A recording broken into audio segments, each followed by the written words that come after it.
it went really a lot. We had a great time over there. We hit Holland, Germany, France, Belgium, and Luxembourg. Wow. Yeah. Where are those countries? I don't even know where that is. Oh yeah, me either. I don't really know. You know, I just know that we were there. Yeah, every hotel looks the same. Yeah, they really do. Yeah, that's amazing. Except for now they got these plastic cards that they give you, you know, that you just wave in front of the door to get in and stuff. You mean instead of a key and all that? Yeah, but I keep them all because I have this thing called a pick punch, and I can make guitar picks out of them. Oh, sweet. Yeah. So. What, do you just file them down? No, it's actually, I'm using one right here. This is out of my hotel room. All right, thanks, man. No. Actually, it looks like a credit card. Yeah. I thought that pig looked different. Right? Well, Some of our gear. That's why. It's funny because it has the back of a little city on the back of it. Yeah. They Yeah. put little artwork on there. Wow. So I guess, you know... These are for sale, by the way. I need to reap my rewards from all the traveling. So Randy, I there's so much to talk about. I don't really know where to start, so I'm just going to start with this. Your manager, superstar manager, Kevin Filo, handed me a single that you made last year, which was a Christmas single called Ho. Rudolph the Red-Nosed War Pig. And you kind of rehearsed that here in front of me. I had to hear it because I couldn't understand the concept. I just noticed that the lyrics to Rudolph the Red-Nosed Reindeer fit over war pigs, and so I don't want to give too much of it away. You can try to figure that out yourself. But, yeah. But yeah, and then you know I played it one night with Bob Rivers at the Paramount, you know, and during a twisted Christmas thing that he was doing there, and so I pulled it on the crowd there, and they seemed to like it a lot. And it's, you know, it's a Christmas song, so, and I thought Black Sabbath Christmas, you know, it's like a Black Sabbath Christmas, and it fits. Yeah, and it fits really well. It tripped me out that it actually fit, and I don't know what made me think of it, but one day I just started singing it. I did it as a joke for my family. I recorded it on a little acoustic guitar and sang it and gave it to everybody for Christmas in my family, and that's how that got started. But you know, I just like to make. I used to be in a comedy band, so. Really? Yeah. I used to be tall, Griffey, and I had to talk like this. You doing voiceovers or? Yeah. I do a lot of voices. Cool, man. All right. So when you guys are doing that, they hit record, by the way. So that's, you know, recorded. Oh yeah. Earlier. Oh. So Randy, on one side is Ho, on the other side is Ho Ho. So what's on the B side? What doesn't it say the name of it? I don't know. Here, you tell me. If you could, I need my readers. The other side is a song that I wrote myself. Okay. And it's called "That's What You Do to Me." Oh, okay. Right. Okay, and then this has. I talked to the drummer for Sly and the Family Stone about this because I told him I put your song on through the headphones and then I played drums to it, and then I had this drum track. So then I wrote this song around the drum track that I played listening to his drum track. And I got to tell him that because I met him and I was saying I just wrote this song.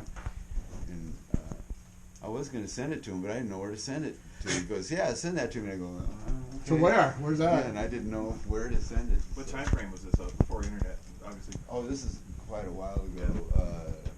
I was at a place called the Bohemian Grove, which is... In San Francisco? Yeah.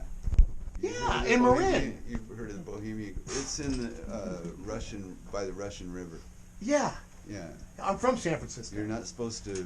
It's a place that is real controversial. Right. Well, Alex Jones was there. And Nicole, you know a little bit about the Bohemian Grove. You know about the... Yeah, you know, she knows about that. That's where all the he elites meet. And he got in... He didn't get any trouble, but he snuck in there and exposed all the people around in front of the owl and everything. Yeah. I've been inside that owl. That Wow. owl has an inside. It's hollow. There's there's a PA system in there, and there's a little taping system. There's a fax machine. There's every communication you can imagine is in there. You know, like walkie-talkies. There's this PA system. When you hear that guy go, "Fools, fools," like that, he's saying, you know what I'm talking about, Yeah. and everything. That's a guy inside the owl with a microphone. And I know I met that guy. So who's the man behind the curtain that's doing that? Not just some guy. Not just some guy. You got to be elite. You know, he's an elite guy. Yeah. But I don't know a exactly secret what society. I don't know what he does in his private life. But the people that I shacked up with in this, everybody's in a military tent, right? Oh yeah. The people that I was with was my manager Kevin, and then we were with the paleontologist who found Lucy's bones. Oh wow. And then also the president of the Bank of America, and that was the four of us. Jeez. You know, so it was really unusual. And I'm talking to the guy, the president of Bank of America, and this paleontologist, and paleontologist is telling me, you know, he goes, I love going to universities and giving talks about Lucy. He's telling me, and he goes, but it's not to a reason you think. He goes, when you go to the universities and you give these talks, they're in this really steep place, right? And it's really steep theater, and there's all these young girls with short skirts. That's how we He like goes, them. the longer I talk, the more I get to just sit there and look up girls' skirts. And I'm thinking, I'm going like, that's why you like to do that? Why not? And I go, well, this seems like a weird usage for, you know, the first human on Earth, you know, or something, you know, Yeah. just because he knows about Lucy. So that was a little strange. And then So you were the hanging president out of Bank there, of or- America, he had like, this is before it was legal, he had weed growing in his backyard and everything, and he looked more like Ike Eisenhower, you know. If Eisenhower grew weed in his backyard. That's like your That's what grandpa. it looked like, you know. Grandpa. And these are the people I'm hanging out with there, Yeah. you know. And then I met Steve Miller there, and the Smothers Brothers, and Steve Miller all Band? these people from the Grateful Dead. And I already knew What? Mickey Hart because we worked on Oh, Apocalypse. Jefferson Starship. We worked on Grateful Dead. Grateful Dead. Oh, I'm sorry. Yeah, Okay. and we worked on Apocalypse Now together. So that's how I knew Mickey Hart. Oh my goodness. And everything. So there That's was, crazy. Right. yeah, but You're not it a was Freemason, are really you? weird. No, I only got invited We're not. because it was an anniversary of Monterey, and then the next time I played there was the anniversary of Woodstock. Yeah. And the anniversary of Woodstock, you know, an old friend of mine was there, Joe Satriani, Mm-hmm. and all the old San people Francisco there. legend. The old people that belong, they had no idea who he was, you know. And I'm going, you don't know who Joe Satriani is? Wow. You know, it's kind of tripping me out. And he's explaining to these old people who he is, which is really strange, you know, to hear him describe what he does for a living, you know, to these really older cats. And they got kind of upset at me because they hired me to commemorate this thing, and they wanted me to smash a guitar, burn it and smash a guitar. In So I celebration of the Monterey Yeah, Festival. so I did Yeah. Wild Thing, and I burned and smashed this guitar. Yeah. After I got done, these two old guys that look like the Muppets old guys up in the balcony, and they came back to the dressing room, and they wanted to know if I was angry. You know, first they looked at me, and they go, "Do you like it here at the Grove?" And I said, "Yeah, I love it here, it's great."